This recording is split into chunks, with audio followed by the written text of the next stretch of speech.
Emily Knows Best. The island of Sodor has many beautiful sights. There are green fields and hills, and many beautiful castles. The engines of Sodor love to visit them all.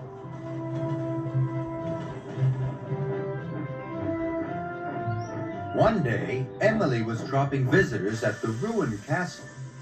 Once upon a time, a queen had lived there. I'd like to be a queen, thought Emily. Queens are in charge and tell everybody what to do.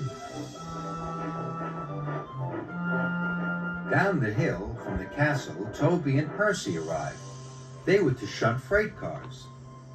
Percy had never worked there before. "Ooh, look at the castle," peeped Percy excitedly.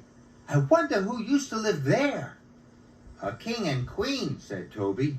"They ruled the island and told everyone what to do."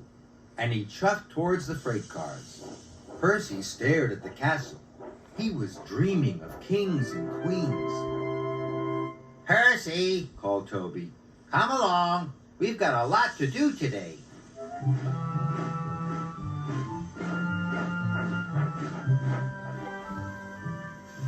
Waiting for passengers is boring, huffed Emily. Then she remembered that Toby and Percy were working near the castle. It would be much more fun to visit them, she said.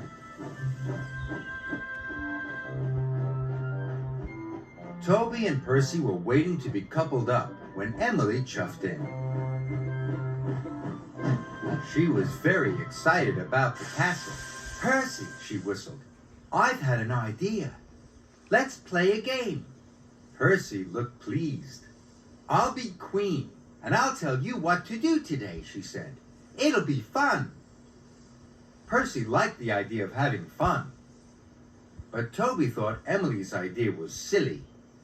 "You have to be clever to be a queen," he said wisely, "and know the right thing to do." "I always know what to do," huffed Emily. Toby laughed.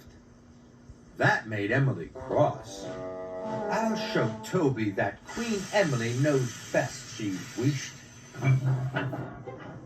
Toby was now coupled up to his freight cars. Percy thought his looked like troublesome trucks. "Don't worry," said Toby. "I'll be back soon. If you can't manage the troublesome trucks, wait for me and I'll tell you what to do." And Toby steamed slowly away. The troublesome truck started to moan and groan. "No, you don't." They clattered and chattered. Percy knew they were going to be trouble. Emily had been watching Percy.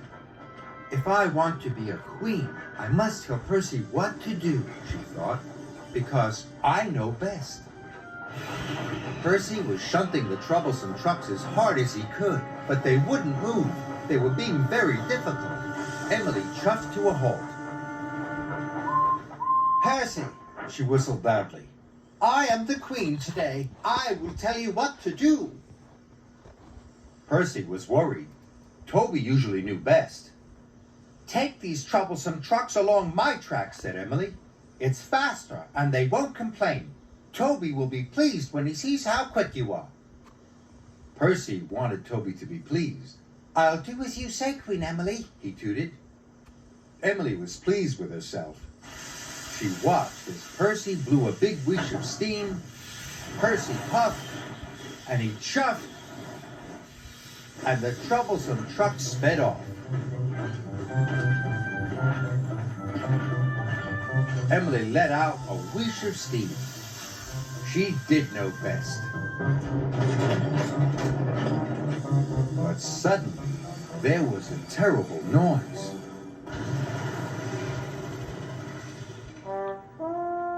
As the dust cleared, Emily saw what had happened. The troublesome trucks had run into Mavis, who was waiting on the track. Luckily, no one was hurt, but her load of stone had spilled all over the lines, and one of the freight cars had come off the rails, knocking over a telephone pole. Percy, cried Mavis, you're not supposed to be on this track. Emily was shocked. Then there was another loud crash. It was Toby. His wheels had struck the telephone pole and he was derailed. Emily knew this was all her fault, but she didn't know what to do. The telephone line was down, so no one could call for help. Mavis couldn't move. She was stuck amongst the freight cars. And Percy couldn't move either. "I'm sorry, Toby," cried Emily. "I can't be a queen. I don't know what to do. I don't know best." Toby wished out a great cloud of steam. I know what to do, he cried. Emily, you must go and get help. Emily knew Toby was right. She steamed off as fast as she could.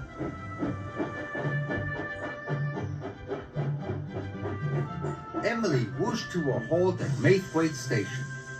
She told the station manager what had happened. Quickly, he phoned for help.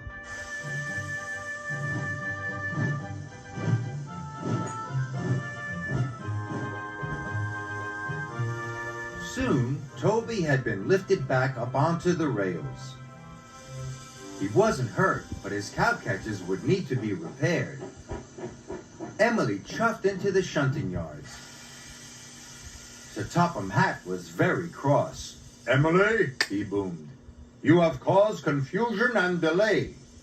Luckily, Toby knew what to do, he added sternly. "I'm sorry," Emily said. "Knowing the right thing to do isn't as easy as I thought," she chuffed. "In future, I'll leave that job to a king, or a queen, or to Toby."